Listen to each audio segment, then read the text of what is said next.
भाई छाती ठोक के यह बात कह रहा हूं, हमारा फैसला जजा दो रहा है, हमारी जिंदगी और मौत का फैसला जजा ने करना है। माननीय न्यायालय ने करना, माननीय शब्द इस्तेमाल करूं, लेकिन सुख का माननीय नहीं कहेंगे भाई। अगर न्याय होगा जब अमाननीय है। लोग कहेंगे किसान जिस तरीके से रोड पर खड़े हैं वो गलत है। क्रय शक्ति हो किसान की बड़ी, जब किसान की क्रय शक्ति बढ़ी तो जो किसान के हाथ में पैसा गया वो मार्केट में आया, मजदूर के हाथ में जो पैसा वो मार्केट में आया। जब वो पैसा मार्केट में आया, जब वो पैसा चलन में आया, उसी से हमारे देश की जीडीपी मजबूत होती है। बिल्कुल, बहुत खुल काओ इस लड़ाई में, इस महासंग्राम में मजबूती स्थान का काम करो, संगठन को मजबूत करने का काम करो। और जो भाई सड़क पर लड़ाई लड़े हैं, एक नजर सदन कान भी करो। सड़क से लेकर सदन तक इस लड़ाई को हमने मजबूती से लड़ने का काम करना पड़ेगा। तो जब किसान को देने की बात आएगी तो बहुत इस तरह की बात आ जाएगी, महंगाई बढ़ जाएगी। जब 16 लाख करोड़ पूंजीपतियों के पैसे माफ कर दिए जाते हैं, जब कोई नहीं बोलता। हम लोग किसानों के साथ साथ उन उपभोक्ताओं की भी लड़ाई लड़ रहे हैं, जिनको किसान को उचित दाम और उन उपभोक्ताओं को उचित दाम में सही चीज, ये भी लड़ाई हमने लड़ने का काम किया है। सिर्फ किसानों की ये लड़ाई नहीं। लोग ये कहते हैं कि सरकार ईवीएम को हैक करके बन रही है, लेकिन मैं ऐसा समझता हूं कि दुनिया के दिमागों को हैक करके सरकार बन रही है।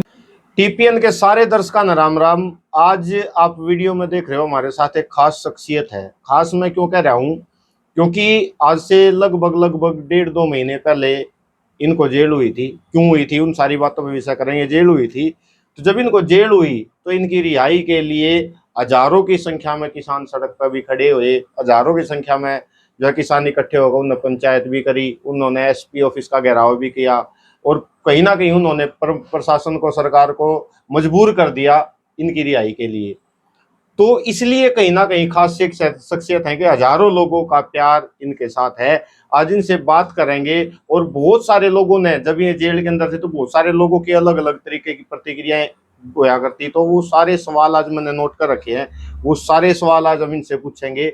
और मेरी ऐसा मानना है कि आज की वीडियो देखने के बाद इनके बारे में बहुत सारे लोगों को जो भी उनके माइंड में इनके बारे में एक छवि बन रही है, अगर उसमें कोई प्रॉब्लम है, कमी है, उन लगा कि यह बात नू है तो वह ठीक भी हो सका है। और अगर इनका परिचय ऐसे कोई बात कमी रह रही है कि इनका परिचय किसी ने पूरा नहीं करा, तो वो भी आज कंप्लीट हो जाएगा। तो सबसे पहले तो अक्षय भाई आपको नमस्ते। राम राम भाई, नमस्कार। आपके सभी दर्शकों को मेरा हाथ जोड़ के नमस्कार। राम। जैसे आप जब जेल के अंदर थे ना, तो उससे पहले भी हम आपने जाने थे, पर जब आप जेल के अंदर गए तो बहुत सारे लोगों की अलग अलग प्रतिक्रियाएं जानने को मिली। मैंने आपको बताया हजारों लोग आपके साथ थे, हजारों किसान आपके साथ थे, पर कहीं ना कहीं आम आदमी की अलग अलग प्रतिक्रियाएं हमने देखी। हम गांव के अंदर भी गए, एक जगह गए तो हमने अलग अलग प्रतिक्रियाएं सुनी। तो कुछ सवाल हैं मेरे पास जो मैं आपसे पूछूंगा, लेकिन मैं आपसे वो सारे सवाल पूछूं उससे पहले एक बार हम आपका परिचय हमारे दर्शकों तक पहुंचाना चाहते हैं कि आपका परिचय क्या है, आप कितना पढ़ लिख रहे हो, आपने या जो आप किसान नेता बने यो आप किस तरीके से बन गए, कैसे आपने किसानों के बारे में सोचने की वो करी, पढ़ाई आपने कहाँ तक करी, इसके बारे में थोड़ा बताओ। जैसा प्रिंसिपल भाई, मेरी जो स्कूलिंग की बात है, मैं और मेरी एजुकेशन की जहाँ तक बात है, मेरी स्कूलिंग हुई है 5th क्लास तक तो मैं MR पब्लिक स्कूल गोहाना में पढ़ा हूँ। और 5th क्लास के बाद मैं शीतला पब्लिक स्कूल आखर माजरा पढ़ा हूँ। +1 +2 में चंडीगढ़ रहा हूँ। और उसके बाद मेरा बीटेक में एडमिशन था, लेकिन मेरी रुचि थी 10th क्लास से ही। मतलब 10th से भी पहले से थोड़े थोड़े सिम्टम्स ऐसे नज़र आते थे। मेरे टीचर्स बताते हैं कई बार कि मेरी इन चीज़ों में रुचि थी कि देश में ये सारी जो चीज़ें हो रही हैं क्यों घटित हो रही हैं, राजनीति में इंटरेस्ट, ये सारी चीज़ों में मेरा इंटरेस्ट था, समाज की बातों में इंटरेस्ट, उन सारी बातों में मैं इंटरेस्ट लेता था। तो उसके बाद मैंने बीटेक में मेरा एडमिशन हुआ डी कृष्ण मुरथल। उसके बाद मैं पूर्ण तरीके से इस काम में इतना आ गया कि मैं बीटेक ते भी अच्छा मना यो काम लगने लग गया, मेरी पढ़ाई लिखाई थे भी। फिर लेकिन क्या है कि एजुकेशन को तो पूरा करना ही था। मैंने ग्रेजुएशन को पूरा किया डिस्टेंस से, MD यूनिवर्सिटी से। उसके बाद मास्टर्स की सोशल वर्क में इग्नू से। फिर उसके बाद मैं अभी PGD परस्यूइंग हूँ और मेंटल हेल्थ में मैं पोस्ट ग्रेजुएट डिप्लोमा भी कर रहा हूँ। और मेरी पढ़ाई भी जो है इसी फील्ड से रिलेटेड है, ताकि मैं समाज के लोगों के काम आ सकूं। जिन लोगों को ज़रूरत है समाज कार्य में, मैं उनकी मतलब पढ़ लिख के भी मदद कर सकूं। और जहाँ तक किसानी की बात है, किसान तो हम खुद रहे हैं, किसान के ऊपर तो पूरा देश डिपेंडेंट है। पूरे देश में 60 करोड़ लोग हैं जो खेती करते हैं, जो वो डायरेक्टली डिपेंडेंट है। और जो पूरी के पूरा देश में जो अन्न खाता है वो हर आदमी किसान के ऊपर डिपेंडेंट है। दूसरा, मैं युवा हूँ, जहाँ हमने यूनिवर्सिटी में आंदोलन किए और मेरे साथी रोहतक आंदोलन करते थे, वहाँ भी हम उस आंदोलन का हिस्सा बनते थे।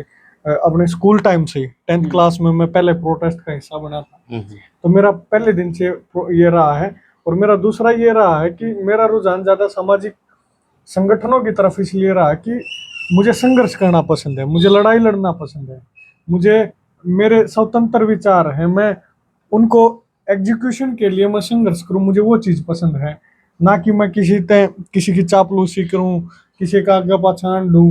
मतलब मेरे को यह स्वतंत्रता पसंद है और इसी स्वतंत्रता ने मुझे प्रेरित किया है कि हम लोग किसानों की आर्थिक स्वतंत्रता, नौजवानों की स्वतंत्रता, हर उस चीज के लिए, हम युवाओं की रोजगार की बात हो तो हर उस चीज के लिए आज हम संघर्ष कर रहे हैं, हर उस आजादी के लिए संघर्ष कर रहे हैं। एक चीज जुड़ रही है आपके साथ, नाम के साथ, नेता, किसान नेता कह लो, चाहे उसने कुछ भी कह लो। जैसे आपकी गिरफ्तार हुई तो उस टाइम पे भी एक वीडियो वायरल हुई जिसमें कह रहे थे ये तो वो है किसान नेता अक्षय नरवाल। ये नेता शब्द आपके साथ जुड़ा है, मैं इसने राजनीति तक नहीं जोड़ता, क्योंकि नेता मतलब जो किसी का नेतृत्व करे। अब आप चाहे किसानों का ही नेतृत्व कर रहे हो। प्रवीण भाई का भी एक सवाल था, ये भी मेरे तो सुबह भी बात कर रहे थे, आप बैठे थे जब भी डिस्कशन चल रहा था, कि नौकरी के बारे में भी तो विचार करा जा सकता था, नौकरी करके भी तो लोगों की सेवा करी जा सकता है, फिर नेता ही क्यों? बिल्कुल सही सवाल आपका। जब हम जो हमारे एजुकेशन सिस्टम की हम बात करें, हमारे गांव के लोगों की हम बात करें, तो वो अपने बच्चे को प्रेरित करते हैं कि भाई तू नौकरी, सरकारी नौकरी पा, प्राइवेट भी नहीं, सरकारी। प्राइवेट में चाहे वो फालतू कमांदा हो, मंसूरी का रास्ता भी करके राजी नहीं उसके, बिल्कुल सरकारी नौकरी वाला चाहिए। बिल्कुल सही बात। लेकिन क्या है कि मेरा मानना एक एक अलग है। जब हम क्लास में खड़े होके बोलते हैं भाई आप क्या बनना चाहते हो, कोई IAS अफसर क्या हो जो पढ़ने में ठीक हो, कोई फौज में कह दे, कोई पुलिस में कह दे, कोई किसी चीज में कह दे, आपको 0.1% भी बच्चे ऐसे नहीं मिलेंगे जो ये कहना चाहते हो कि हम समाज के लिए संघर्ष करना चाहते हैं, हम सामाजिक जीवन जीना चाहते हैं, या सामाजिक एक्टिविटीज में सोशल एक्टिविज्म करना चाहते हैं, या पॉलिटिकल एक्टिविज्म करना चाहते हैं। ऐसा कोई आपको नहीं मिलेगा कि मैं नेता बनना चाहता हूँ, मैं लीड करना चाहता हूँ, मैं विधानसभा में बोलना चाहता हूँ, मैं लोकसभा में बोलना चाहता हूँ, ऐसा नहीं मिलेगा। क्योंकि मुझे एक चीज महसूस हुई कि आज दरकार है, आज जरूरत है इस चीज की कि जो नौजवान है पूरे देश भर में, नौजवानों की जनसंख्या 65% है, और 65% लोगों की भागीदारी जब हम सदनों में बात करते हैं तो वो ना बराबर है। जो लोग पूरे देश में 65% हैं, आज उनकी भागीदारी 5% भी नहीं है। इसका कारण क्या है कि जो जितने भी 5% भी पहुंचे सदनों में, वो लोग पहुंचे, किसी का दादा मुख्यमंत्री था, किसी का बाबू MP था, MLA था, मतलब राजनीतिक परिवारों के घरानों के लोग पहुंचे। जो मध्यम वर्गीय या लोअर क्लास के लोग थे वो सोच ही नहीं पाए, वो वैसा सोच ही नहीं पाए, वो तो अपनी रोजी रोटी खातर सब लगे रह गए। उनने तो वही संघर्ष बड़ा दिक्कत था। लेकिन मेरे एक बात समझ में आई, अगर हम समाज के लिए ईमानदारी से लड़ाई लड़ेंगे, अगर यो राम की देह है तो हमारी जरूर सुनेगा, हमारा कम से कम भूखे तो हमने नहीं मरने देगा। तो सब ना जीवन में सर्टेनिटी चाहते हैं, लेकिन मैंने जानबूझ के बाय चॉइस मैंने इस अनसर्टेनिटी को चुना है, क्योंकि किसी न किसी तो आगे आना पड़ेगा, किसी न किसी तो नीम का पत्थर बनना पड़ेगा, किसी ने तो एक उस बीज की डाल नष्ट होना पड़ेगा जमीन में, और एक वृक्ष खातर, एक बड़ा वृक्ष खातर। फिर जब वो वृक्ष बड़ा बनेगा सबने फल भी देगा, और जो बीज धरती में नष्ट हुआ था उस जैसे बीज उस वृक्ष के ऊपर बहुत सारे लगेंगे। एक क्वेश्चन अक्षय भाई, आपने कहा कि जो मध्य वर्गीय परिवार है वो राजनीति में आगे नहीं जा पा रहा है, वो आगे की बात तो छोड़ो, वो कदम भी नहीं धर रहा। तो ऐसा क्यों है, ऐसा गैप क्यों है कि सिर्फ कि दादा का पोता का वो एक खून का रिश्ता तो आगे बढ़ रहा है या उनके आसपास का, तो आम आदमी को नहीं जा रहा पॉलिटिक्स की तरफ? हम बिचड़ा इतने दिए, हमारा हाथ में, सबका हाथ में फोन दे दिया, उस फोन में आदमी इतना व्यस्त है, आज का नौजवान युवा भाई हमारा इतना व्यस्त है, वो 2 GB डाटा उसने बेरोजगारी का शाम तक एहसास नहीं होने देता। हाँ हर दो माने है, हाँ। अमीर वो है जिसका तो डाटा गना है। हाँ, उसको ना बेरोजगारी का एहसास होने दे रहा, ना इस बात का एहसास होने दे रहा भाई तू तो फोन पर लाग रहा है, तेरे बाबू की फसल मंडी में रोड़न लाग रही है, ना इस बात का एहसास होने दे रहा अकबर मेरा गरीब मजदूर पिताजी जब मजदूरी करका हुआ है तो उसने उचित मजदूरी नहीं मिल रही, ना इस बात का एहसास होने दे रहा, ना इस बात का एहसास होने दे रहा अकबर जो तना रोजगार मिलना चाहिए था, जो लाइब्रेरी में बैठ के स्कूल में बैठ कर तना पढ़ाई करी और तना रोजगार नहीं मिला, ना उस रोजगार का एहसास होने दे रहा। तो हमारे जो जो सोचने समझने की शक्ति है ना, लोग ये कहते हैं कि सरकारी ईवीएम को हैक करके बन रही है, लेकिन मैं ऐसा समझता हूं कि दुनिया के दिमागों को हैक करके सरकार बन रही है, नौजवानों के दिमागों को हैक करके सरकार बन रही है, उनकी सोचने समझने की शक्ति को बिल्कुल कम किया जा रहा है। और जो थोड़े बहुत भी पढ़े लिखे पढ़ने में ठीक है, उनको तू पढ़, तू फलाना पढ़, तू फलानी पढ़ाई कर, तू फलानी चीज की तैयारी कर। मेरे एक बात समझ में आई, मात्र 3% एक रिपोर्ट का है CMI की, पूरे देश में 4% रोजगार ऐसे हैं जो ऑर्गेनाइज सेक्टर में रोजगार हैं, उसमें प्राइवेट नौकरी भी आ गई, उसमें सरकारी नौकरी भी आ गई, उसमें बिजनेस सेक्टर भी आ गया, उसमें MSME सेक्टर भी आ गया, सब आ गया उसमें, वो केवल 4% है। 96% अनऑर्गेनाइज सेक्टर में है, उस 96% की कोई बात नहीं करता। सिर्फ इतना फर्क पड़ेगा, जरा 100 बालक नौकरी लागने थे, मैं मेहनत करूंगा तो मैं लाग जाऊंगा, 101 तो नहीं लाग सकते ना, 100 है तो 100 ही लागेंगे, 100 ही लागेंगे, पद 100 है तो जब हम इस बात की बात करा वो 4% ये है तो 96 की बात कौन करेगा। हम इसलिए उनकी जो सोचने समझने की शक्ति है बिल्कुल कम किया जा रहा है, उनको एक बात दिखाई जा रही है, तम पढ़ो बड़े बुढ़े हम यह बात है, इन खुदा में कुछ नहीं, खेती में कुछ नहीं, तो हम अपना पढ़ाई पर ध्यान दो।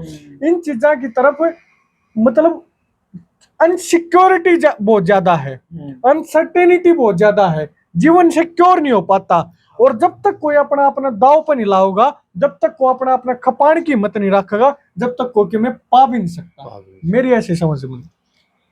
अच्छा भाई एक और क्वेश्चन, ये निखार कब आया? कॉलेज में आप थोड़ा थोड़ा एक्टिविटी में कर लग गए, जिंदगी में निखार कब आया कि मैं वो नहीं करूंगा, मैं यो करूंगा? ऐसा जिंदगी में के पड़ाव आया आपने नून लग गया कि हाँ ये यो लाइन हो सका है तो मैं बिल्कुल, जब हम 10th, जैसा मैंने बताया कि मैं 10th क्लास में था, हम प्रोटेस्ट, हाँ सिम्टम तो आ गए थे उस टाइम पे, तो उससे पहले भी हम जब बात करा करते, मैं कॉलेज में था, लाइब्रेरी मेरे न्यू की न्यू ध्यान है, हम लाइब्रेरी दौरे बैठे थे, मेरे बड़े करीबी साथी मंगल हुआ करता है IIT गुवाहाटी में, हम बात चर्चा करा करते बात। मेरे एक बात समझ में आई, हम घूमते फिरते गए, मैं जब मैं यार तो बीटेक करके लिख रहा हूँ 22 साल का हो जाएगा, और मैंने मिला कि या बीटेक की डिग्री जो नौकरी की सिक्योरिटी भी नहीं दी, और सिर्फ चापलूसी करनी आज ही जरूरी, हाँ जी सर नो सर करना सिखाओगी। मैं 22 साल का हो गया लिखूंगा और मैंने मेरा हाथ में सिर्फ यह चीज होगी, तो मुझे वहां से ऐसा लगा कि I should divert my path, मुझे यहाँ से थोड़ा डाइवर्ट करना पड़ेगा, मुझे अगर मैं यही चीज करना चाहता हूँ, अगर मैंने जीवन में करनी यह चीज है तो मैंने आज तक डाइवर्ट करना पड़ेगा। तो मैंने उसी टाइम तक अपने आप को मतलब डाइवर्ट करा, और मैं जो चीज करना चाह रहा था जीवन में, जो सपना था, उस सपने की ये मैं मतलब सीरियस होकर उसमें लगा। और जहां तक निखार की बात है, निखार तो व्यक्ति में मरे जा आदमी सीखता रहे है, और जब सीखता रहो आदमी तो निखार आता रहो। अपनी लास्ट जब आप गिरफ्तार हुए उससे पहले आपकी सरकार के साथ किसानों की जो मीटिंग थी, आप भी उसमें थे मीटिंग में, और जहां तक मेरे को पता है सबसे कम उम्र के नेता वहां पे जो बैठे थे उस मीटिंग में वो आप ही थे। क्या कहना चाहोगे इसके बारे में, सबसे कम उम्र के नेता और वहां तक पहुंच गए? देखो, जहां तक पहुंचने की बात, मैंने एक चीज सीखी, आप लोग ना, अब हम ईमानदारी से मेहनत करें, मैंने मतलब जितनी मेरा माशिंग है, जितनी मेरी कैपेसिटी है, अगर मैं अपनी कैपेसिटी तो फालतू करूंगा, जब भी मैं टूटूंगा, जो संघर्ष में 10 साल तक कंटिन्यू रख सकूं था, उसमें 2 साल में बिचड़ लूंगा, अपना घर न खराब कर लूंगा, अगर औकात तो ज्यादा चल लूंगा। तो मेरे एक बात समझ में आई, अपनी कैपेसिटी के हिसाब से आप लोग लगे रहो, और सही आदमी के मतलब मार्गदर्शन में आप लगे रहो। जब हम मैंने देखा वो गुरुनाम जी थे, जब एक कश्मीर से कन्याकुमारी यात्रा है उस दौरान भी थे, बहुत सारे नेता थे, शिव कुमार कक्का जी थे, डलेवाल जी थे, जिस सीनियर किसान नेताओं से सीखने का, बहुत सीनियर हैं, उनसे सीखने का मौका मिला।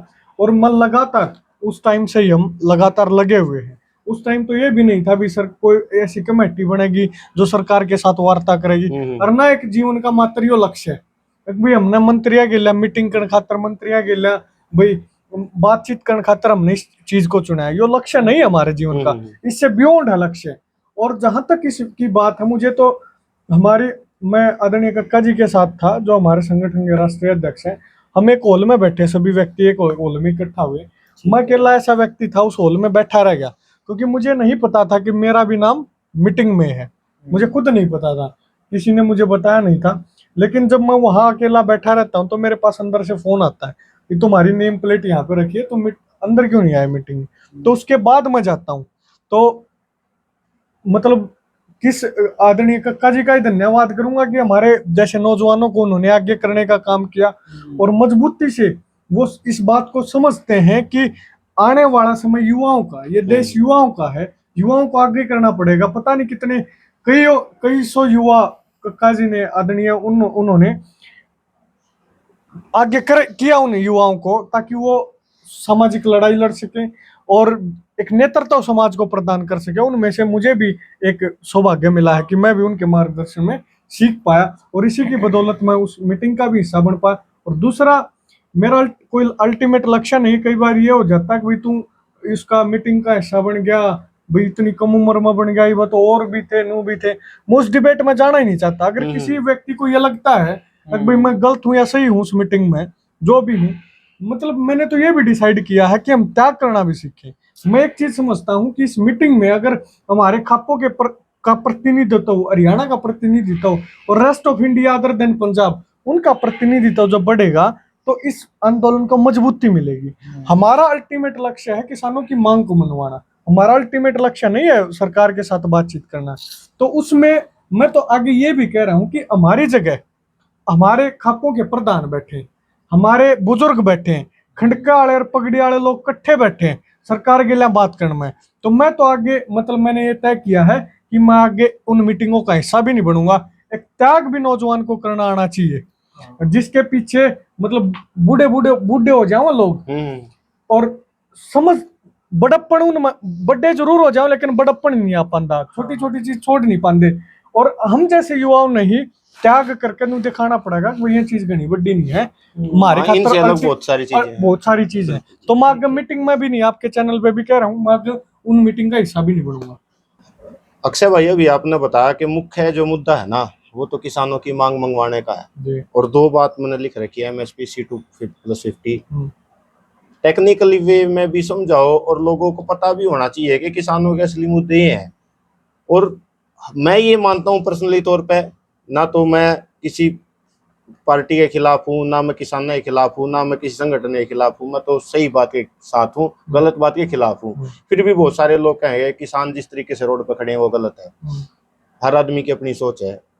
किस तरीके से मतलब बताया जाए लोगों को, और क्या है एक्चुअल में किसानों की मांग, मतलब लोगों को पता चलना चाहिए कि ये वो बात है जिसके कारण खड़े हैं किसान सड़क पे, और ये बात इसलिए सही है, इसलिए हर आदमी को इनका साथ देना चाहिए। देखो, जो मुख्य मांग है हमारी, जो पिछले आंदोलन में रह गई थी, वो MSP की है, मिनिमम सपोर्ट प्राइस। एक जो C2+50 है, C2+50 एक फॉर्मूला है, C2 एक A2 फॉर्मूला है, एक A2+FL फॉर्मूला है, और एक C2 फॉर्मूला है। इन फॉर्मूलों से क्या कैलकुलेट किया जाता है, जो किसान ने फसल की बिजाई की, वो बिजाई करने की जो लागत पैदा होने तक, कटाई तक जो लागत आती है और किसान की फसल में, उनको कैलकुलेट किया जाता है। जैसे A2 में हम कैलकुलेट करते हैं भाई खाद का खर्चा, बीज का खर्चा, कल्टीवेशन का खर्चा, हार्वेस्टिंग का खर्चा, ये तमाम खर्चे हम जोड़ते हैं A2 में। A2+FL में A2 के सारे खर्चों के साथ हम फैमिली लेबर भी जोड़ लेते हैं। C2 में हम क्या करते हैं, जैसे मैं ट्रैक्टर लेके आया और ट्रैक्टर के साथ मैंने खेती करना शुरू की, और वो ट्रैक्टर 5 साल बाद उसकी कीमत घटेगी, तो डेप्रिसिएशन ऑफ इंस्ट्रूमेंट जो एग्रीकल्चर में यूज हो रहा है उसका डेप्रिसिएशन, उसको भी इसमें इंक्लूड किया जाता है। प्लस जिस जमीन पे मैं खेती कर रहा हूँ उसका किराया ऐड किया जाता है, और उनके ऊपर ब्याज ऐड किया जाता है। ये है C2 फॉर्मूला, कंप्रेहेंसिव कॉस्ट। तो इसके ऊपर जो किसानों की डिमांड है, ये C2 की सिफारिश, जो स्वामीनाथन आयोग की सिफारिश थी कि जो किसानों को MSP मिलना चाहिए, वो C2 के हिसाब से मिलना चाहिए। फॉर्मूला C2 से हमने लागत कैलकुलेट की, उस पे 50% लाभकारी मूल्य जोड़ दो। उदाहरण के तौर पे C2 के हिसाब से हमारा खर्चा बढ़ा 100 रुपए, तो उसको किसान को 50 रुपए बढ़ा के 150 रुपए आप MSP देने का काम करो फसल के ऊपर। तो आज पूरे देश में 23 फसलों के ऊपर MSP दिया जाता है, जो सरकार कहती है। CACP एक कमीशन है जो ये बताता है कि इस फसल का इतना होगा, MSP इसका इतना होगा, इसका इतना होगा। सारी यूनिवर्सिटीज वगैरह की रिपोर्ट को स्टडी करने के बाद 23 फसलों के ऊपर सरकार कह रही है हम MSP दे रहे हैं। वो ग्राउंड रियलिटी ये है कि पूरे देश भर में सिर्फ 6% प्रोक्योरमेंट MSP के ऊपर हो पाती है, सिर्फ 6%। जो किसानों की डिमांड ये थी कि जो आप कह रहे हैं कि ये MSP है और इसके ऊपर आपकी फसल बिकेगी, आप इसका गारंटी कानून बना दीजिए जो 6% ताकि 100% तक पहुंच जाए। अब भी कोई खरीदा हमारी फसल में कोई समस्या नहीं है। जो MSP तय कर दिया आपने, मिनिमम सपोर्ट प्राइस, न्यूनतम समर्थन मूल्य, कम से कम उस न्यूनतम समर्थन मूल्य तो एटलीस्ट किसान को मिलना ही मिलना चाहिए।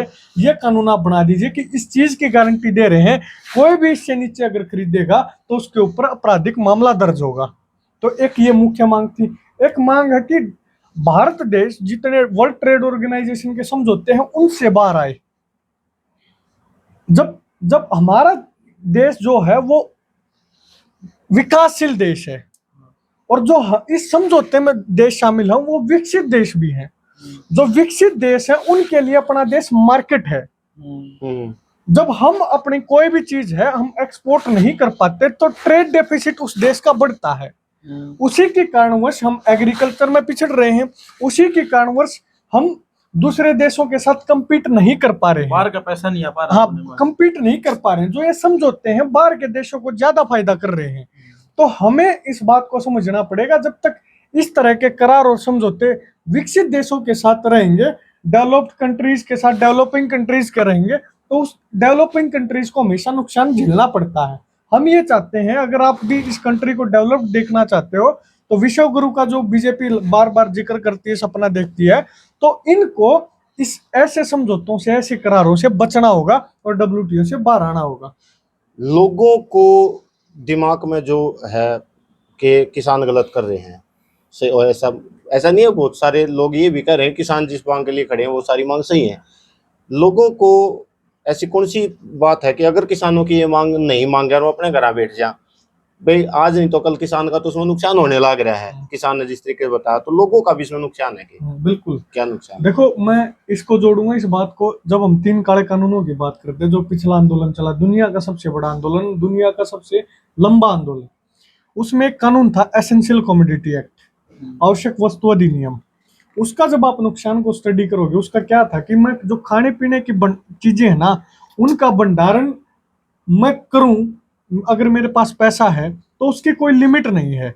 मैं खाने पीने की चीजों का कितना ही भी भंडारण कर सकता हूँ। उसका नुकसान ये क्या होता है कि ये कानून अब ले आए थे कि आप कितना ही भंडारण करो। जो पूंजीपति लोग हैं, जो खाने पीने की चीज है पूरी स्टोर कर ली उन्होंने, जब एकदम से मंदी आती है, जैसे प्याज के, टमाटर के, आपने दामों को फ्लक्चुएट होते हुए देखा होगा, कितनी इन्फ्लेशन बढ़ते हुए देखा होगा, 200 गुना, 500 गुना भी। तो जब आप देखोगे ना, मैंने खाने पीने की चीज को स्टोर कर लिया, मैं पूंजीपति आदमी हूँ और पूरे देश में उस चीज की कमी आ गई, मैं मनमर्जी के पैसे से उन चीजों को बेचने का काम करूंगा, और वो चीज रोजमर्रा की जरूरत है, खाने पीने की चीज है।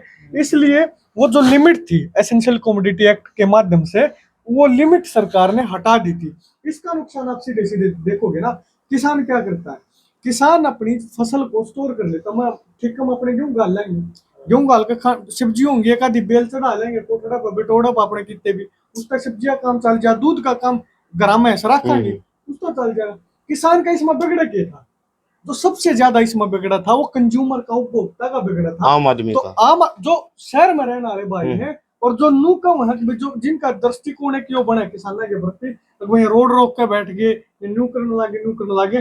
हम लोग किसानों के साथ साथ उन उपभोक्ताओं की भी लड़ाई लड़ रहे हैं, जिनको किसान को उचित दाम और उन उपभोक्ताओं को उचित दाम में सही चीज, ये भी लड़ाई हमने लड़ने का काम किया है, सिर्फ किसानों की ये लड़ाई नहीं।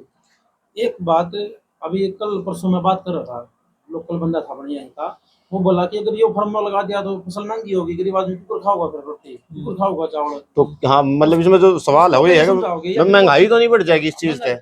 रेट तो बढ़ेगा जब आपने 50% और एक्स्ट्रा देना पड़ेगा किसी को, तो उसका भी फिर की सोल्यूशन निकलेगा। देखो, अब जो इस तरह के सवाल है ना, हमें एक चीज समझनी पड़ेगी, और वो समझने की जरूरत क्या है। एक पीडीएस सिस्टम है, पब्लिक डिस्ट्रीब्यूशन सिस्टम, जिसके माध्यम से जो अपने कोटे बोले जा रहे हैं उनमें अनाज आया करे, है ना। जब अनाज आया करे उन्हें सस्ते दाम में अनाज मिला करे, मतलब नेग्लिजिबल रेट में, आप फ्री कह दें तो फ्री बराबर का रेट है वो। बराबर का मिला।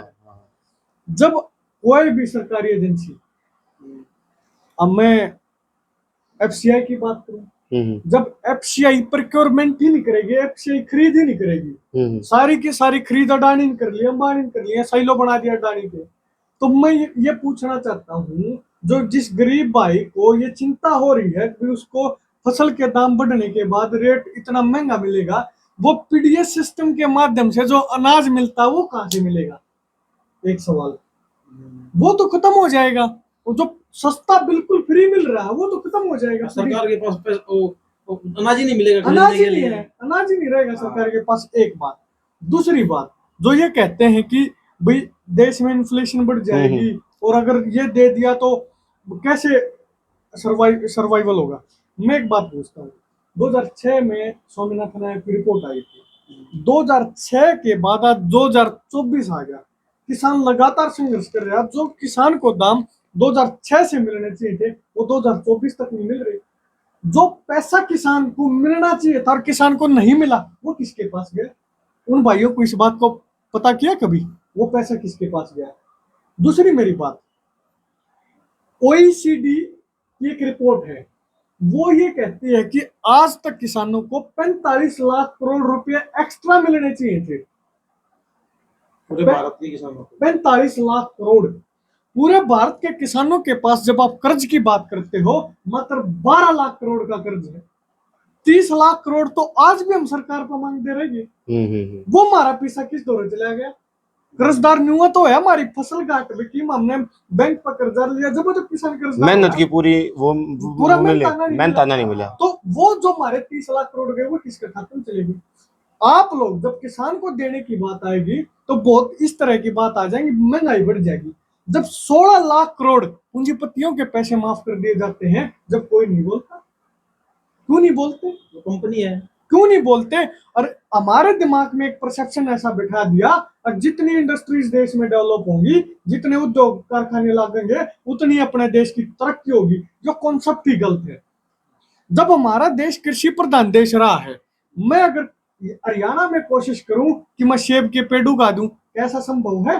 अगर मैंने उगा भी दिए, पैदा भी कर दिए सेब के पेड़, उस सेब में वो सेब वाली बात नहीं रहेगी जो हरियाणा में पैदा होगी। जलवायु के अनुसार अंतर पड़ेगा, बात नहीं रहेगी। तो जब अपना देश कृषि प्रधान है और उसमें आप इंडस्ट्रीज लगा के इस देश का कैसे भला कर सकते हो? जब आप इस देश की परिस्थिति के हिसाब से नहीं चलोगे, इस देश की जलवायु के हिसाब से नहीं चलोगे, इस देश की जोग्राफिकल कल्चरल कंडीशंस को देख के नहीं चलोगे, आप कैसे भला करोगे किसान का या किसी भी व्यक्ति का? आप कैसे भला कर पाओगे? तो उसको ना देख के, उसको दरकिरार करके, उसको एक साइड करके ये इंडस्ट्रीज की बात करते हैं या पता नहीं क्या क्या की बात करते हैं। जब तक इस देश में किसान का भला नहीं होगा, किसी का भला नहीं हो सकता। दूसरी बात मैं और इसमें जोड़ना चाहता हूँ, जो इस तरह की बात भाई करते हैं कि पूरे देश में इन्फ्लेशन बढ़ जाएगी। अगर मैं खेती करता हूँ, आप भी कुछ काम करते होंगे और आपको खाने के लिए गेहूं चाहिए, मान के चलो, मैं मान लेता हूं कि जो गेहूं आपको 2000 रुपए क्विंटल मिल रहा हो, 3000 रुपए क्विंटल मिलेगा। किसान के जेब में पैसा गया। जब किसान की जेब में पैसा जाता है, आप देखोगे तो किसान से मजदूर की जेब में पैसा जाता है। जब मजदूर और किसान के पास पैसा होता है तो वो बाजार की तरफ चलते हैं। जब बाजार में वो आते हैं तो चीजों की खरीदारी करते हैं। जब चीजों की खरीदारी करते हैं तो जो भाई जिसने गेहूं खरीदे थे किसान से, तो किसान उसकी कोई न कोई वस्तु खरीद रहा है उसकी दुकान पे जाके। जो क्रय शक्ति है वो किसान की बढ़ी। जब किसान की क्रय शक्ति बढ़ी तो जो किसान के हाथ में पैसा गया वो मार्केट में आया, मजदूर के हाथ में जो पैसा वो मार्केट में आया। जब वो पैसा मार्केट में आया, जब वो पैसा चलन में आया, उसी से हमारे देश की जीडीपी मजबूत होती है। बिल्कुल। बहुत एक क्वेश्चन मैं पूछना चाहूंगा अक्षय भाई, जी। एक और है चडूनी साहब हैं अपने पंजाब से, वो लिखते हैं अब की बार किसान सरकार। और जितने भी बंदे हैं ना वो यूं सोचे हैं ये किसान नेता इसलिए बना है क्योंकि इसको जाना है राजनीति में। आपके सामने भी ये क्वेश्चन आओगा, आज या विडम्बना भी आओगी, उसका क्या सोल्यूशन रखोगे आप? देखो, मुझे ऐसा लगता है जो आदमी मजबूती से सड़क के ऊपर संघर्ष करता है, और आदरणीय चडूनी साहब ने वो की है, उसमें कोई दो राय नहीं है। और जो व्यक्ति ऐसा करता है वो जब सड़क पर मजबूती से लड़ा तो यह बात की संभावना बहुत ज्यादा है कि वो सदन में मजबूती से लड़ेगा। तो सड़क से सदन तक की जो लड़ाई है वो मजबूत होती है किसान की। दूसरी बात क्या है कि इसी बात के साथ मैं पिछले आंदोलन पे जाता हूँ। राज्यपाल जी हैं, बलबीर राज्यपाल जी बड़े किसान नेता हैं और बड़े समझ वाले किसान नेता माने जाते हैं।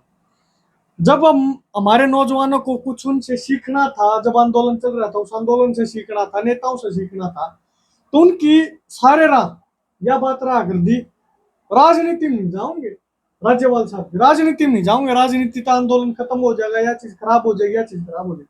लेकिन एकदम तो बुढ़ापम बेरन के बात बनी, वो खुद उन्होंने पार्टी बनाई और राजनीति में गए। मैं एक बात समझना चाहता हूँ, आप गुमराह क्यों कर रहे हो? अगर आप उनको लगता है कि सॉल्यूशन राजनीति है, फिर मारा पर क्या पड़ता है और अल्लाह क्यों भाई? सीधा बता दो, मामला बताओ, वो छोड़े हो, मारा पता हो ही नहीं, काम कर लो, काम करो, यो काम करने का है। और जवानों का ना भाई यो काम बहुत गलत है, हमने करके देखा, तुम यो काम करो, या बात हमारे में समझ पैदा करो। इतने समझदार नेता दो तरह की बात करें, क्या सीखेंगे मालूम है? हम भी फिर नु सीख जाएंगे। अगर जो नया बालक हो उसका ऐसे शोषण करो, शोषण शब्द इस्तेमाल करो ना, उसका भी नु उसने भी नु पे चलाओ, उसने के समझ में ना आने दो, फिर वो बूढ़ा हो जाएगा, फिर जब सारी उम्र उसकी गेला ठगी हुई कितने पहुंच नहीं पाया, फिर वो अगली पीढ़ी के ठगी करेगा। जो ठगी का दौर किसी न किसी तो रोकना ही पड़ेगा। अगर कोई भी, और मैं तो ये बात खुल के कहता हूँ, कोई भी करता है अगर सही समय सही समझ और जो कानूनी अगर जब क्रिकेट हम खेल रहा और अगर बॉल बैट पहला घुमा दिया बॉल आते हैं जब भी नुकसान है, और बैट पाछा घुमा दिया जब भी नुकसान है। बिल्कुल, और कॉम्बिनेशन बनाना अगर ये आदरणीय किसान नेता अगर इनको यही है कि किसान का भला करना है तो कोई ना कोई किसान का पास जाना जरूरी है, ये थोड़ा त्याग कर दे। अब ये बड़े हैं, नए बड़का नागा कर दे, मैंने नहीं करा, मेरी खातर करो, मैं नई उम्र का हूं ना, मेरा पेटा नहीं भरता, मैंने भी बिल्कुल ना करो। और मैं यह बात आपके बड़ी जिम्मेदारी के साथ कह रहा हूँ, जय नू लाग गए, मैं यह बात नू लागदा हूँ किसी ना, मैं अपनी खातर कह रहा हूँ, अपना अपने दूर हटकर कह रहा हूँ। अगर जो हम चीज सोचते हैं किसानों के लिए यह चीज हो जाए, नौजवानों के लिए, युवाओं के लिए यह चीज हो जाए, अगर उनकी उस चीज का एग्जीक्यूशन कोई और दूसरा आदमी भी करता हूं, हम उसकी गिले हो जाएंगे। अगर वो मारा है विचार को एग्जीक्यूशन करने की लड़ाई, उसको व्यवहार में लाने की लड़ाई, उन पॉलिसीज को व्यवहार में लाने की लड़ाई। लेकिन क्या है कि किसान नेता भी कई बार क्या करते हैं, वो खुद नू सोचने लग जाए मैं जाऊं, किसान भी जाऊं और मैं जाऊं तो नुकसान हुआ है। अगर उनका सपना यो है वो किसान और किसान का बालक जाना चाहिए, तो किसी किसान का बालक ना आगे कर दे, लोग उन पर विश्वास नहीं करेंगे। ले भाई त्याग करा और त्याग करके बालक आगे पहुंचाई, तो उनको भी ऐसे त्याग करने पड़ेंगे ताकि उनके प्रति विश्वास बढ़े। ना तो वह बार बार हारेंगे, आने वाली पीढ़ी तनु कुआ देंगे, कुछ नहीं होना, राजनीति में फलाने नीतनी पर लड़ा था रहे ना था, वह बार बार हार का उस राह इतना पक्का कर देंगे, आने वाली पीढ़ी आने वो राह पाड़न खातिर सर तो ढंगा लाना पड़ेगा। आज की वीडियो खत्म करने से पहले लोगों को क्या संदेश देना चाहोगे, किसानों के साथ के लिए भी और जो सरकार या प्रशासन गलत कर रहे हैं उसके खिलाफ? मैं युवा भाइयों को एक बात कहना चाहूंगा भाई, देखो आपने देखा मेरा जो जेल का सफर रहा, बिल्कुल निर्दोष, ना को दोषी पांदा में हमने, सरकार दोषी थी, अगो पुलिस वाले मुलाजिम दोषी थे, सच्चो दोषी था, एसपी दोषी था, आज तक मामला हमारा दोषी का बेरा नहीं पट लिया। एक बात। दूसरी बात, भाई छाती ठोक के बात कह रहा हूं, हमारा फैसला जजा दो रहे है, हमारी जिंदगी और मौत का फैसला जजा ने करना है, माननीय न्यायालय करना, माननीय शब्द इस्तेमाल करूं, लेकिन सुख का माननीय नहीं कहोगे भाई। अगर न्याय होगा जब माननीय है, अगर उड़ा न्याय हो तो माननीय नहीं है। तो बिल्कुल क्वेश्चन मार्क रेज करता हूं इस देश की न्याय व्यवस्था के ऊपर भी। वो इसलिए रेज करता हूं, हमने निर्दोष बालक भीतर भी देखे जेल के, जो निर्दोष थे और अपनी जेल के अंदर बंद थे, अपनी जवानी ने जेल ते देने लाग रहे थे, अपनी जवानी ने खोन लाग रहे थे, उन निर्दोष भाइयों की तरफ से भी और अपनी तरफ से भी एक बात कहना चाहूँ, इस देश और प्रदेश की कानून व्यवस्था और न्याय व्यवस्था पर तो एक युवा का विश्वास उठने लग रहा है, जो अपने आप में एक गंभीर सवाल है। अगर देश की कानून और न्याय व्यवस्था में सुधार नहीं हुआ, ऐसे ही बेगुनाह जेल जाते रहेंगे और जेल में अगर समाज खड़ा नहीं होगा तो सजाएं काटते भी रहेंगे और अपनी जवानी जेल तक देंदे भी रहेंगे।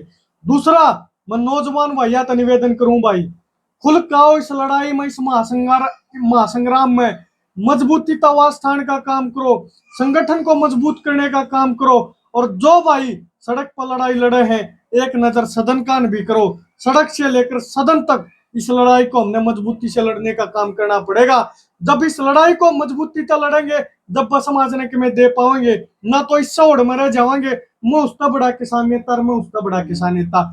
मैं व्यक्तिगत तौर पर उस ओढ़ में शामिल नहीं होना चाहता। मैं नहीं चाहूं कि मैं किसानों का भला हो जा, किसानों को हम पे बैक कर सके, जो समाज ने हमारे ऊपर विश्वास करा और जो मान सम्मान दिया है, हमारी खातर लड़ाई है, उस मान सम्मान को दोगुना करके समाज की झोली में डाल सका, और जो लड़ाई समाज ने हमारी खातर लड़ी है वो समाज की लड़ाई हम दुगना मजबूती से लड़ सका। उस खातर हम सब तमाम भाइयों ने मजबूती से लड़ना पड़ेगा, घरा तले करना पड़ेगा, और भाइयों तो जुड़ना पड़ेगा जिनके विचार सही लग गए।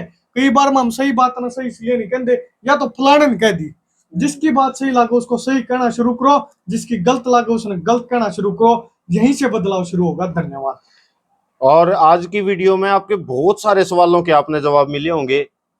आई थिंक आज की वीडियो इतनी लंबी बनाने का कारण ही ये था कि आपके दिमाग में कोई भी सवाल ना रहे। जैसा कि मैंने शुरू में ही बताया था कि आपकी अगर दिमाग में कोई भी गलत प्रतिक्रिया बन रही है, कोई गलत बात है, कोई, वो क्लियर हो जानी चाहिए सारी। तो आज की हमने वीडियो में सारी बात क्लियर करने की कोशिश करी है। और अगर आपकी कोई सवाल रह भी गया है तो आप कमेंट बॉक्स में हमने जरूर बताइए। चैनल को सब्सक्राइब जरूर करें, वीडियो को शेयर जरूर करें, और अगर अच्छी लगी है तो लाइक भी करें। Wish you all the best. जय हिंद। दूसरी बात, जब आप इस बात को समझोगे कि भाई हमारे देश की जीडीपी मजबूत होगी, पैसा उसमें भी आ गया सर्कल में, ये बड़े बड़े जो पूंजीपति हैं, मैं 10 करोड़ रुपए अपने घर दे रहा हूँ, ना उन तक मैं खरीदता, ना उन तक मैं खरीदारी करता, नहीं मेरे घर दे रहे। That money is not the part of our GDP. ये बात हमने समझनी पड़ेगी, वो अपनी जीडीपी का पार्ट है ही नहीं। और जब हम बात करते हैं कि बड़े बड़े पूंजीपति बड़े बड़े टैक्स देते हैं, और जब टैक्स देते हैं तो टैक्स के पैसे से हमारा देश चलता है, बड़ी शर्म की बात है भाई। सिर्फ टैक्स के भरोसे अपना देश चल रहा है। उस टैक्स, इस तरह के टैक्स तो बहुत सारे माफ किए जाते हैं उनके, जिनको वो दिए जाते हैं। जब आप पूंजीपतियों को लोन की बात करोगे तो अनसिक्योर लोन दिए जाते हैं। पूंजीपति का कुछ नहीं बिगड़ता, वो कंपनी भाग जाते हैं, कंपनियों का बिगड़ता, फर्मों का बिगड़ता है। तो ये जो कॉम्प्लिकेशंस दिमाग में बना दी शहर और गांव के लोगों के बीच में, ये अपने आप में बहुत खतरनाक है। ये बांटने की पॉलिसी है, ये लड़वाने की पॉलिसी है।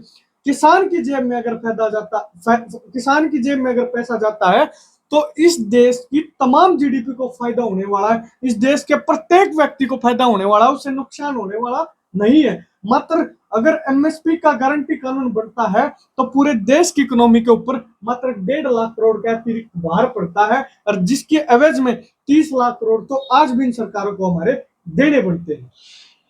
एक सवाल, बड़ा गहरा सवाल है, पुलिस ने आपको गिरफ्तार क्यों करा? Number 1। Number 2, attempt to murder धारा 307, इस तरीके की धारा लगाई तो इसका मतलब आपने पुलिस वाले को मारने की कोशिश करी या किसी और को मारने की कोशिश करी, तो क्या आपने वो कोशिश करी? और नंबर 3, इसी में मैं जोड़ देता हूँ कि पुलिस वाले जब आपने ले जाओ थे तो उन्होंने कहा थे अकमार इसका मार, तो क्या पुलिस वाले ने मारे या उन्होंने सपोर्ट करा? देखो, हर जगह दो तरह के आदमी होते हैं, हर तरह अलग अलग मानसिकता के लोग होते हैं। सबसे पहली बात तो वो पुलिस वाले 60 थे, हम 2 थे।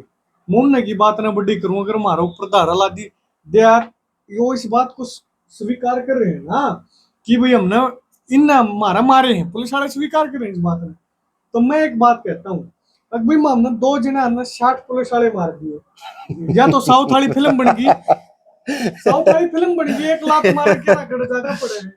तो मैं यह बात कहूँ, जो इन साउथ वाली या फिल्म बनाई मारेगी, तो यह गलत बना दी।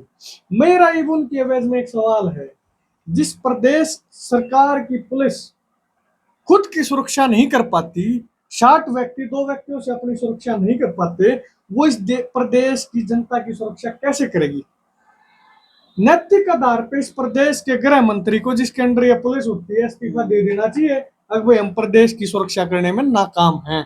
दूसरी बात, अगर वो इस बात को एडमिट करते हैं कि हम निर्दोष हैं, तो मैं ये पूछना चाहता हूँ, जो 40 दिन हमारे जेल में कटे उसका जिम्मेदार कौन है? हमारा दोषी कौन है?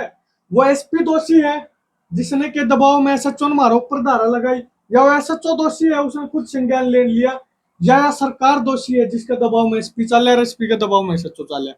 दोषी कौन है? हमने हमारा दोषी भी पता लगाना चाहिए।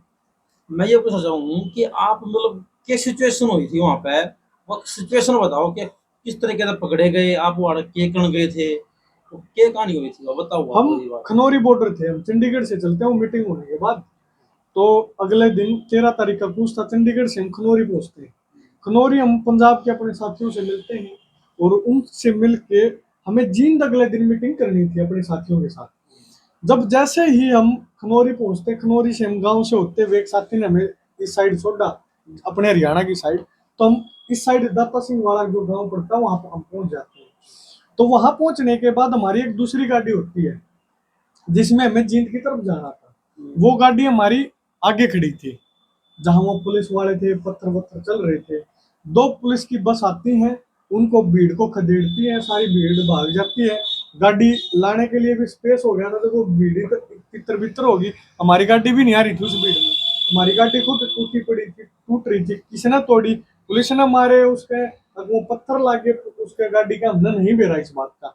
हम तो जब गाड़ी की तरफ बढ़ते हैं तो पुलिस वाले हमारे पास आते हैं और हम पुलिस वालों से ही अनुमति लेके गाड़ी की तरफ जा रहे थे, लेकिन पुलिस वाले अनुमति ना देके हमें क्या करते हैं, क्या कहते हैं, पकड़ो पकड़ो, यो था जो पत्थर मरवा था, यो है इनका नेता, ये कह रहे थे। फिर इतनी ही एक बल्ले ले ले कर दें, हम तो 2 जने थे, भी वो कई जने थे, उन्हें हम पकड़ लिए। पकड़ के जिसका उनका आवत ही पाछे, तो जो मारना चाहते वो मार भी गए, और जो भाई मारे अगड़ना चाहते वो अड़े भी। ऐसा नहीं है, हर तरह के व्यक्ति थे। लेकिन एक बात निश्चित तौर पे मैं कहना चाहूंगा, और मैं आज नहीं कहूंगा तो मैं फिर कब कहूंगा, मैंने उस पुलिस में जिनको हम जिम्मेदार व्यक्ति कह सका इस प्रदेश की सुरक्षा करने में, जो पेपर भी क्लियर करा है पुलिस, जो फिजिकल भी क्लियर करा है, और जब गांव में हम ओलदार न थानेदार और सिपाही ने ओलदार वहां और नू मानना है भाई सही माने सही न समझ, यार गांव में आके ओए ओलदार सिपाही पूरी बात बताओगा, जनु गांव वाले तो मेरे फद्दू हान रहे हैं, और उसने सब तगड़ा ज्ञान है। उन ओलदारा की इतनी समझ नहीं है। मतलब हकीकत बात बता रहा हूँ, मैंने गौर जातिवाद देखने का काम किया उस पुलिस में। यो फलानी जात का पाओगे, फलाना मानस पाओगा, यो पहले इनको पीटो, ये करो वो करो। और जब मैं उनकी नेम प्लेट पढ़ रहा था ना, मेरे समझ में आ रही थी कौन व्यक्ति तो हमें मारने की बात कर रहा है और कौन व्यक्ति हमें बचाने की बात कर रहा है। दोनों तरह के लोग देखे। इसके वेज में जब मैंने जेल में देखा, इसका बराबर में जब तुलना करूं जेल के व्यक्तियों के साथ, जेल के मुजरिमों के साथ, जेल के मुजरिम मैंने देखे 36 बिरादरी के भाई एक प्लेट में बैठ कर खाना खाने लग रहे थे। मेरा एक बात समझ में, इन पढ़े लिखा तो ये है जो एक प्लेट में बैठकर भाईचारे का परिचय दे रहे, खाना खा रहे। अनपढ़ का मतलब पढ़ाई नहीं है, अनपढ़ का मतलब आपके अंदर समझ होनी चाहिए कि आप किसी के साथ कोई भेदभाव ना करो। मैंने आपकी वीडियो देखी, कोई बुद्धि पकड़ कर वो 2 थे पुलिस के कर्मी, वो लेकर ला रहे थे और आपको दिन पढ़न हो रहे थे, तो फोन नहीं उठा। मतलब ये गलत, मैं कुछ कराया भी नहीं, ये बात भी नहीं सुन रहे, मतलब उस वक्त कैसी सिचुएशन हो रही थी? खून खोल जाना चाहिए, खून खोलना चाहिए था। मैंने उनकी मानसिकता पर तरस आ रहा था बेचारे। तरस क्यों आ रहा था भाई, हम तो खुद पुलिस वाला के पास गए और एंड्रेज करके गए, और उनके जब वो बेचारे उनका को पत्थर मार दिया था, उन्हें छेड़ दिया था, उन्हें जो भी कर दिया था, जो भी है सामाजिक तत्व उनको परेशान कर रहा था, उन तो उनका ठाव नहीं था कोई ना, उन पर बाजा था, वो ऐसा ही थे बेचारे। तो इसलिए मुझे उनकी मानसिकता के ऊपर तरस आ रहा था। और खून खोलने की जहां तक बात है, मेरी पुलिस वाले भी हमारे बीच के भाई थे, और मुझे तो ये समझ में आ रहा था कि कुछ लोग तो पुलिस की नौकरी कर रहे थे, कुछ लोग सरकार की गुलामी कर रहे थे, कुछ सरकार की नौकरी कर रहे थे। जो गुलामी कर रहे थे उनको हम दुश्मन और आतंकवादी दिख रहे थे, और जो नौकरी कर रहे थे उनको हम भाई दिख रहे थे, वो अपनी ड्यूटी पूरी कर रहे थे। जहां तक खून खोलने की बात है, खून तो जब खोले वो पाकिस्तान का आदमी मारा आगे खड़ा हो, हमारे भाई थे, कोई बात नहीं, उनमें जितनी समझ वो काम करने लाग रहे थे, मारा में जितनी तमाम करने लाग रहे, उन्हें नू तरस आता बेचारा कहीं की वर्जिश होती रहे ना टीम पर पेट फूट करता रहे, उनका दूसरे खा जाएंगे। हाँ, उनने वो जो छो था ना काम खाई का, वो पकड़ के जो मारा तान लाग रहे थे, घरा एक मानस का मारा वो मर्द थोड़ा हुआ है। सही तो बात है। हमने तो बेरा था, हम तो अगला घर बढ़ते हमने कही है वही हम अपनी गाड़ी ले आओ, 60 पुलिस वाला बीच में बढ़ गई, ठीक ये है। हमने तो अपना निडरता का परिचय दिया, उन्होंने अपनी कायर को कायरता दिया, का। वो उनके ऊपर। चलो एक सवाल है, कड़वा है वैसे तो थोड़ा सा। आप जमा कर दे पूछ। आज आपने ही बताया थोड़ी देर पहले, किसान ज्यादा है हिंदुस्तान में, किसान कृषि प्रधान देश है तो ऑब्वियसली किसान ज्यादा होंगे, किसान ज्यादा है देश में, और उससे भी ज्यादा किसान संगठन है, जबकि मुद्दा सबका एक है, फिर इतने संगठन अलग अलग क्यों बढ़ रहे हैं? देखो बिल्कुल सही बात है, ये बिल्कुल सोचने की भी बात है। जब कोई भी एक व्यक्ति है, किसान संगठन ज्यादा हो जाए कोई समस्या को, किसानों का नेतृत्व करने वाले ज्यादा हो जाए कोई समस्या को, लेकिन समस्या जब पैदा होती है जब हमारे अंदर किसान संगठनों के अंदर ओढ़ लग जाती है, मैं उसका बड़ा चौधरी, मैं उसका बड़ा चौधरी, मैं उसका बड़ा चौधरी। आप जब हरियाणा में देखोगे, पंजाब में देखोगे, किसान घाट पा जाए के बड़ा किसान नेता भी नहीं पा जा, वही हो रहा है। वही आप देखो, जब 40 लोग हम बैठा कर दे, जब 40 लोग की वो कमेटी थी हम देखा कर दे उस आंदोलन में, 40 में तो 33 पंजाब के, इसे भी थे पंजाब के जिनकी तो एक एक ट्रॉली भी नहीं खड़ी थी। पूरे देश का रिप्रेजेंटेशन आप 7 आदमी पूरे देश को रिप्रेजेंट करने वाले, और पंजाब को खाली रिप्रेजेंट करने वाले 33 आदमी।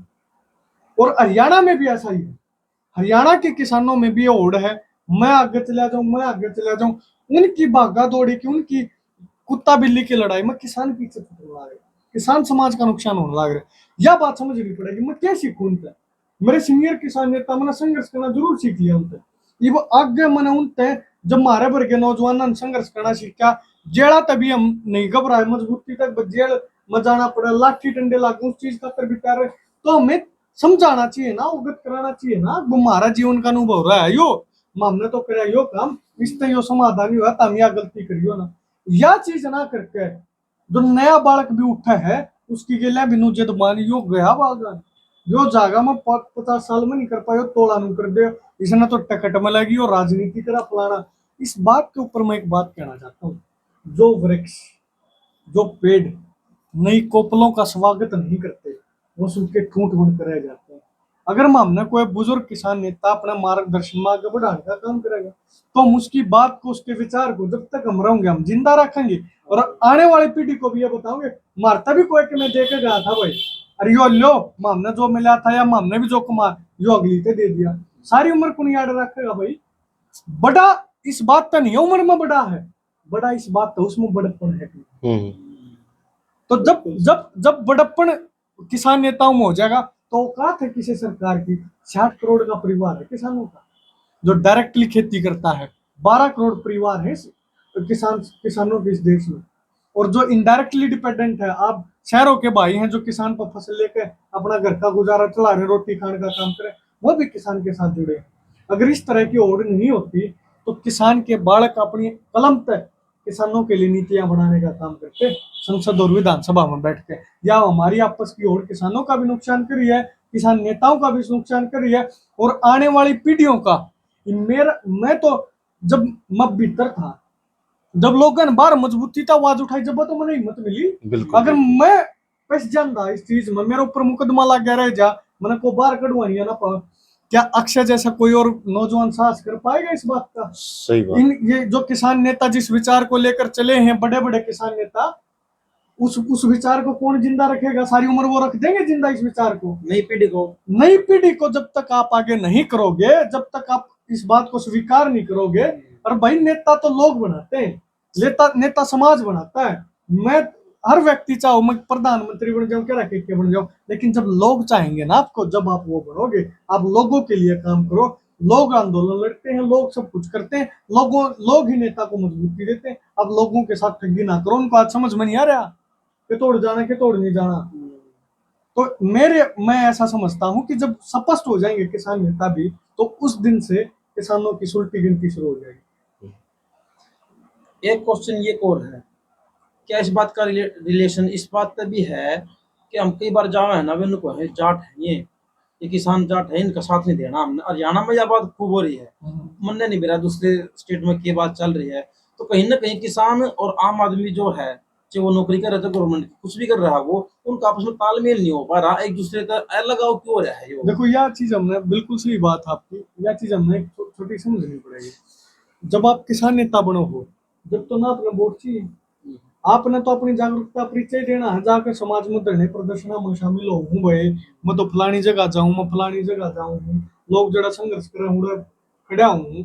तो जब यो तो परिचय देना आपने, आप नेता बन जाओगे। अगर आप सही रहे उड़े डटो हो, पुलिस आगे भी डटो हो, हर चीज, हर जो प्रताड़ना हो उसने सहन करने खातिर तैयार हो, तो इसी चीज से तो नेता बने है, धीरे धीरे इसी चीज तो शुरुआत हो। तो वोट तो नहीं चाहती मेरे ख्याल में उसमें, ना कुछ नहीं चाहता, सीधा आदमी जा खड़ा होना पड़ा। आप यहाँ से एक चीज समझो, जिन लोगों को वोट से चाहती है वो समीकरण देखते हैं। जैसे नायब सैनी जी को मुख्यमंत्री बनाया गया, पहले ये जातीय जहर समाज में घोल लेंगे, फिर जातीय समीकरण बनाएंगे वो जहर घोल के, और वो समीकरण बना के समाज को बांटने का काम करेंगे। ऐसा ही जो व्यक्ति नुका वही जाट जाट हूँ लड़ू, जाट जाट करा आंदोलन, मैं नुकू इसमें के पीछे लागे हैं सब आओ लड़न, और है भी सब जाता के आदमी। मारी गेला पंडित भी संघर्ष करा, मारी गेला सैनी भाई भी संघर्ष करे हैं, मारी गेला और तमाम जाति के 36 बरादरी के लोग मैंने देखे हैं। बस इतना फर्क होगा, पूरा हरियाणा में पॉपुलेशन जाटा ही गिनिए का जाट फालतू पा जाता होगा। सारे लोग संघर्ष करे हैं, लेकिन जो दिखाया जा है, जो बार बार इस बात को एजेंडा बनाया जा है, ये पॉलिटिकल एजेंडा नहीं है, पॉलिटिकल एजेंडा सोशल एजेंडा नहीं है। तो इसको बुना के लोग, जो सरकार के लोग हैं, जहर घोल के लगातार सत्ता में बने रहने के लिए इस तरह का काम करते हैं, और भाईचारे को बीच में पाड़ भी दे, नुकसान भी करे हैं। इस प्रॉब्लम को कैसे सोल्यूशन मिल सका है, यह बात बताओ कि हमारा भाईचारा जिंदा रहे और हम सारे इकट्ठे होकर ना आगे बढ़ सके, यह बात उन तक को पहुंचाया जा, हम एक दूसरे के अंदर भाईचारा क्यों बनाया जा सके है। अच्छा, मैं अब इस बात में, तेजपाल भाई पूरा नाम क्या लिखते हो? तेजपाल शर्मा। आप पूरा नाम क्या लिखते हो? प्रवीण पांचाल। प्रवीण पांचाल। मैं अक्षय नरवाल लिखता हूँ। आज हम तीनों भाई बैठे हैं यहाँ पे, तीनों भाई बैठ के डिस्कशन करने लग रहे हैं। तीनों जय अगर कास्टा की बात करें, तीनों अलग लगता है, लेकिन तीनों एक मुद्दे पर सोचने लग रहे हैं। हाँ, मुद्दा एक है। क्योंकि हम नौजवान हैं, क्योंकि हम युवा हैं, क्योंकि हमारे अंदर समझ पैदा होगी, सरकार के पैतरा का हमने बेड़ा पट गया, इसलिए हम इकट्ठे बैठ के इन बातों के ऊपर, इस मुद्दे के ऊपर डिस्कशन करना चाह रहे हैं। ना तो मैंने पॉडकास्ट बनानी है, और पत्रकार ऐसे भी देखे हैं जो बनना भाई, जो खुद का परसेप्शन, मेरा परसेप्शन है किसान गलत है, तो किसाना की बाइटें नहीं लेगा, किसाना की बातें नहीं करेगा, जो खुद के परसेप्शन को पब्लिक का परसेप्शन क्रिएट करने में लग जाता है, जो आज की मीडिया करने लग रही। तो हम तीनों लोग मिलके, मैंने अलग अलग, पांचाल भाई बैठे हैं, शर्मा जी बैठे हैं, मैं नरवाल बैठा हूँ, हम तीनों मिलकर इस बात पर डिस्कशन करने लग रहे हैं, यो एक समाधान है। जब इस बात के साथ साथ, जैसे आपने पता, मैं हर बार ये बात बोलता हूँ, हमने सारे भाइयों ने मिलकर जनता सरकार मोर्चा के माध्यम से, आप लोग भी उस बात का हिस्सा थे, 2-2 चम्मच घी इकट्ठा करके उस निवाड़ा में जोत लगाई, शहीद के सम्मान में, भगत सिंह, सुखदेव, राजगुरु बटुकेश्वर दत्त और उनकी माता विद्यावती कौर की समाधि, वहां पे देसी घी की जोत लगाई, उनके सम्मान में तो जोत लगा दी। अब समय आ गया है कि आप और हम युवा भाई मिलकर, हर जात बिरादरी के, 36 बिरादरी के भाई मिलकर शहीदों के विचारों की, भगत सिंह के विचारों की जोत भी हम उनके दिलों में लगा दे। दिल में तो जोत जगा के हमने भगत सिंह को बसा दिया, लोगों के दिलों में तो भगत सिंह को बसा दिया, दिल से दिमाग तक भगत सिंह को लेके जाना है। और जब आप दिल से दिमाग तक भगत सिंह को लेके जाने में कामयाब हो जाओगे, जब जो ये भाईचारा खराब करने वाले असामाजिक तत्व हैं और ये राजनीतिक रोटियां सेकने वाले लोग हैं, ये बाजे भी नहीं खाएंगे, तारा गागो को बाजेंगे, मारा गागो को बाजेंगे, सबका गागो को बाजेंगे, अगर मामले यह बात समझ मान लगी। लेकिन जब समझ में कोड़बाऊंगी, जब हम गांव गांव जाके इन बातों के ऊपर डिस्कशन करना, जागरूक करेंगे लोगों को, जागरूक करेंगे। एक सवाल है अक्षय भाई, अभी हम डिस्कस कर रहे थे कि 65 करोड़, शायद आपने बताया आंकड़ा, किसान 65 करोड़ 60 करोड़ हैं। हाँ। और जब कोई टिकट देनी होती है किसी भी पार्टी को, मैं खिलाफ नहीं हूँ किसी पार्टी के, पर जब उसने टिकट देनी हो तो वो देखा है कि उड़े कौन सी जाति के लोग ज्यादा हैं, उसा एक कैंडिडेट खड़ा करे हैं, जबकि वो कैंडिडेट जब गाँव में वोट मांगने जा तो उन्होंने कहा मैं किसान का बेटा हूँ, क्योंकि किसान ज्यादा है, किसानों के वोट लेने हैं। अभी हमने 4-5 दिन पहले एक देखी वीडियो जिसमें गुरनाम सिंह टंडू भी कहने लग रहे थे, मतलब जब किसान ज्यादा है तो फिर हम क्यों नहीं आ जाए राजनीति में। राजनीति को लेकर क्या कहना चाहोगे, भविष्य में राजनीति के बारे में क्या प्लानिंग है? देखो मैं तो जब भाई जेल में था ना, तो मेरे को, क्योंकि सवाल इसलिए पूछा है, बीच में रोक रहा हूँ, कि असली किसान का बेटा तो वो है जो कि खेती कर रहा है, वो किसान का बेटा थोड़ी है जो जिन्हें कदे नुए नहीं बेरा खेत में गेहूं कुकर लगा जीरू कर, मैं किसान का बेटा वोट लेने खातर, फिर असली किसान आ जाओ। देखो कहीं ना कहीं मैं एक चीज समझता हूँ, जैसे किसानों के आंदोलन हुए, किसानों की आवाज उठी, चाहे कोई अफसर भी है वो भी नू दिखाना चाहो मैं किसान का बेटा हूँ। एक समय यो था जब क्लास में पढ़ा करते बालक अपना अपना नू बताते हैं, शर्म महसूस करा कर दक मेरा पापा खेती करे, उस स्वाभिमान को तो हमने जिंदा कर दिया कम से कम। एक बात, दूसरी बात, जब मैं जेल में था मेरे को सुप्रीडेंट साहब बोलते मम्मा भी किसान नहीं बालक था, तू संसद में तोड़ दे। मैंने उन तक कही थी मखा जी आप किसान के बालक हो, इतनी बड़ी पद पर बैठे हो, मैंने खुशी होगी किसान का बालक अपनी ईमानदारी से ड्यूटी करेगा और मैंने कड़ी तक कड़ी सजा देने का काम करेगा, मैं अपनी अनशन नहीं तोड़ूंगा। ये मैं एक बात कहूँ, किसान को हमने जिंदा कर दिया, एक बात। दूसरी बात, जो तथाकथित किसान है वो किसान बनते हैं जब वोट लेने आप आते हो। जब वोट लेने कोई भी आदमी लोगों के बीच में जाता है, वो सबको पता लग जाता है कि वो किस तरह का व्यक्ति है, किस तरह का नहीं है। वो ज्यादा बताने की जरूरत ही नहीं होती, लोग मतलब पब्लिक इतनी भी नासमझ नहीं है कि वो असल में किसान का है, किसान का नहीं है। वो बस एक सिंपैथिकल अट्रैक्शन गेन करने के लिए ऐसा करता है। जब आप मोदी जी को सुनते हो ना, ये जब ये ट्रेंड है, अपने आप को आप किसानों के बीच में जा रहे हो, अपने आप को कनेक्ट करो किसानों के साथ। अब मजदूरों के बीच में जा रहे हो, आप अपने आप को कनेक्ट करो मजदूरों के साथ। ये जो पॉलिटिकल ट्रेंड चला 2014 के बाद, ये कुछ ज्यादा ही चला सोशल मीडिया के दौर में। मोदी जी को आप सुनोगे ना, गुजरात से मेरा ये रिश्ता रहा है, बनारस से मेरा ये रिश्ता रहा है, फलानी जगह से मेरा ये रिश्ता रहा, मैंने यहाँ चाय बेची, मैंने फलानी जगह रोहतक की बात चल रोहतक की भी बात चली थी, तो सारी बात इस तरह की बात करें तो ऐसे लोग भी जब बढ़िया हो वो, या जो करीब आप देखो एक सुशील गुप्ता जी चुनाव लड़ रहे हैं, उनने भी यह बात की मैं जो बढ़िया हूँ जाटा है गामा का हूँ, उड़ा जाटा ही वोट है, या समझ कर बनेगी।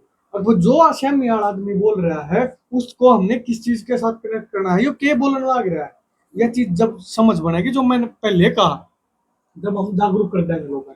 आप जो सोशल मीडिया के माध्यम से इस बात को भी आगे पहुंचाओगे, ये भी वो काम करेगी। ये आप जो सवाल पूछ रहे हैं, आपके सवाल हमारे जवाब वो काम करेंगे, जो जो हम सोच रहे हैं कि जो ये गैप बना है, जो किसान की बात कह दे, मजदूर जा मजदूरा की बात कह दे, इस वो समझ पैदा करेंगे आपके सवाल और हमारे जवाब नौजवानों और युवाओं के बीच में।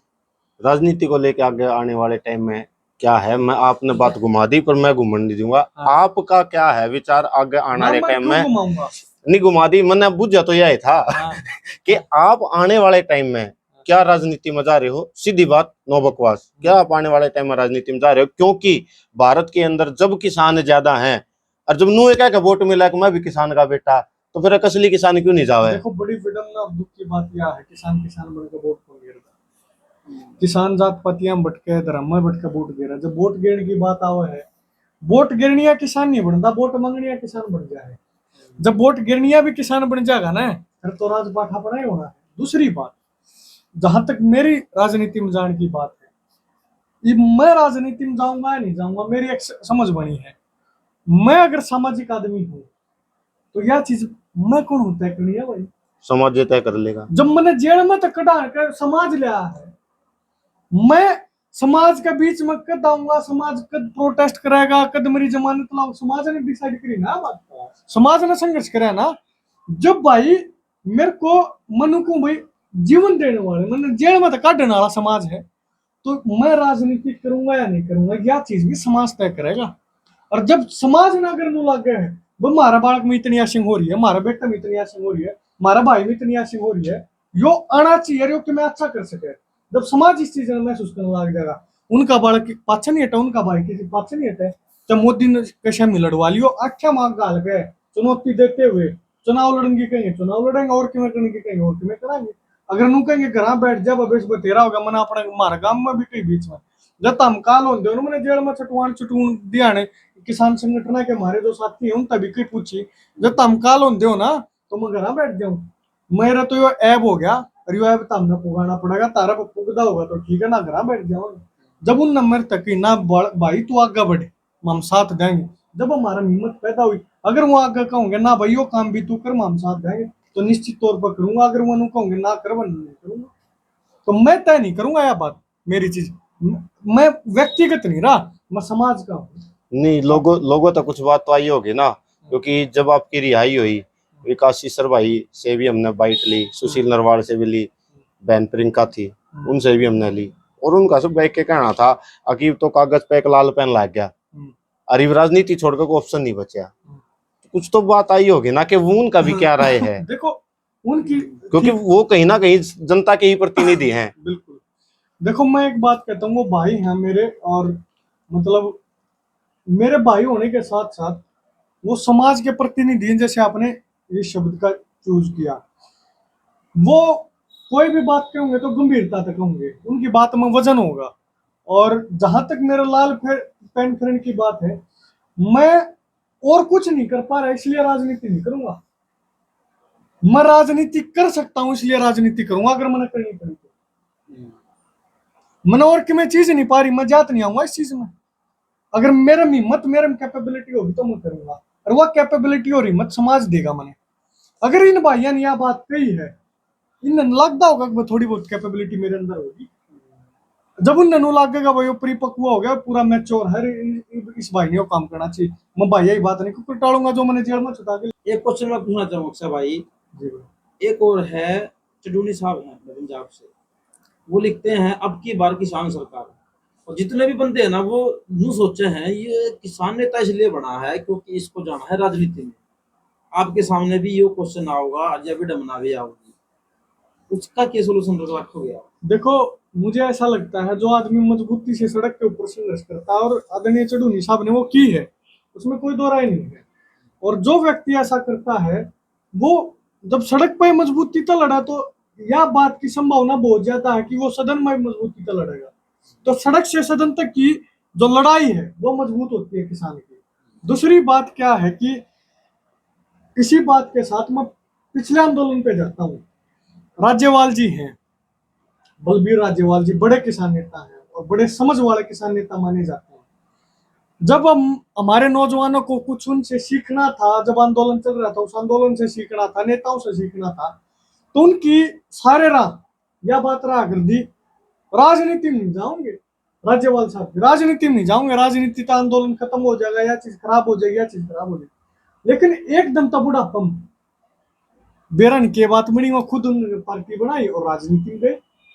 मैं एक बात समझना चाहता हूँ, आप गुमराह क्यों कर रहे हो? अगर आप उनको लगता है कि सॉल्यूशन राजनीति है, फिर मारा पर क्या पड़ता है और अल्लाह क्यों भाई? सीधा बता दो, हमने बताओ वो छोरे हो, मारा पता हो ही नहीं, काम कर लो, काम करो, यो काम करने का है। और जब वो कहो ना भाई यो काम बहुत गलत है, हमने करके देखा, तुम यो काम करो, या बात हमारे में समझ पैदा करो। इतने समझदार नेता दो तरह की बात करें, क्या सीखेंगे मालूम है? हम भी फिर नु सीख जाएंगे। अगर जो नया बालक हो उसका ऐसे शोषण करो, शोषण शब्द इस्तेमाल करो ना, उसका भी नु उसने भी नु पे चलाओ, उसने के समझ में ना आने दो, फिर वो बूढ़ा हो जाएगा, फिर जब सारी उम्र उसकी गेला ठगी हुई कितने पहुंच नहीं पाया, फिर वो अगली पीढ़ी के ठगी करेगा। जो ठगी का दौर किसी किसी तो रोकना ही पड़ेगा। अगर कोई भी, और मैं तो ये बात खुल के कहता हूँ, कोई भी करता है अगर सही समय सही समझ और जो कानूनी अगर जब क्रिकेट हम खेल रहा और अगर बॉल बैट पहला घुमा दिया बॉल आते हैं जब भी नुकसान है, और बैट पाछा घुमा दिया जब भी नुकसान है। बिल्कुल, और कॉम्बिनेशन बनाना, अगर ये आदरणीय किसान नेता अगर इनको यही है कि किसान का भला करना है तो कोई ना कोई किसान का पास जाना जरूरी है, ये थोड़ा त्याग कर दे। अब ये बड़े हैं, नए बड़का नाका कर दे, मैंने नहीं करा, मेरी खातर करो, मैं नई उम्र का हूं ना, मेरा पेटा नहीं भरता, मैंने भी बिल्कुल ना करो। और मैं यह बात आपके बड़ी जिम्मेदारी के साथ कह रहा हूँ, जय नू लाग गए, मैं यह बात नू लागदा हूँ किसी ना, मैं अपनी खातर कह रहा हूँ, अपना अपने दूर हटकर कह रहा हूँ। अगर जो हम चीज सोचते हैं किसानों के लिए यह चीज हो जाए, नौजवानों के लिए, युवाओं के लिए यह चीज हो जाए, अगर उनकी उस चीज का एग्जीक्यूशन कोई और दूसरा आदमी भी कर दाऊं, हम उसकी गिल्ला हो जाएंगे। अगर वो मारा है विचार को एग्जीक्यूशन करने की लड़ाई, उसको व्यवहार में लाने की लड़ाई, उन पॉलिसीज को व्यवहार में लाने की लड़ाई। लेकिन क्या है कि किसान नेता भी कई बार क्या करते हैं, वो खुद नू सोचने लग जाए मैं जाऊं, किसान भी जाऊं और मैं जाऊं तो नुकसान हुआ है। अगर उनका सपना यो है वो किसान और किसान का बालक जाना चाहिए, तो किसी किसान का बालक ना आगे कर दे, लोग उन पर विश्वास नहीं करेंगे। ले भाई त्याग करा और त्याग करके बालक आगे पहुंचाई, तो उनको भी ऐसे त्याग करने पड़ेंगे ताकि उनके प्रति विश्वास बढ़े। ना तो वह बार बार हारेंगे, आने वाली पीढ़ी तनु कुआ देंगे कुछ नहीं होना, राजनीति में फलाने नीतनी पर लड़ा था रहे ना था, वह बार बार हार का उस राह इतना पक्का कर देंगे, आने वाली पीढ़ी आने वो राह पाड़न खातिर सर तो ढंगा लाना पड़ेगा। आज की वीडियो खत्म करने से पहले लोगों को क्या संदेश देना चाहोगे, किसानों के साथ के लिए भी और जो सरकार या प्रशासन गलत कर रहे हैं उसके खिलाफ? मैं युवा भाइयों को एक बात कहना चाहूंगा भाई, देखो आपने देखा मेरा जो जेल का सफर रहा बिल्कुल निर्दोष, ना को दोषी पांदा में हमने सरकार दोषी थी, अगो पुलिस वाले मुलाजिम दोषी थे, सच्चो दोषी था, एसपी दोषी था, आज तक मामला हमारा दोषी का बेरा नहीं पट लिया। एक बात। दूसरी बात भाई छाती ठोक के बात कह रहा हूं, हमारा फैसला जजा दो रहे है, हमारी जिंदगी और मौत का फैसला जजान करना है, माननीय न्यायालय करना, माननीय शब्द इस्तेमाल करूं लेकिन सुख का माननीय नहीं कहेंगे भाई। अगर न्याय होगा जब माननीय है, अगर उड़ा न्याय हो तो माननीय नहीं है। तो बिल्कुल क्वेश्चन मार्क रेज करता हूं इस देश की न्याय व्यवस्था के ऊपर भी।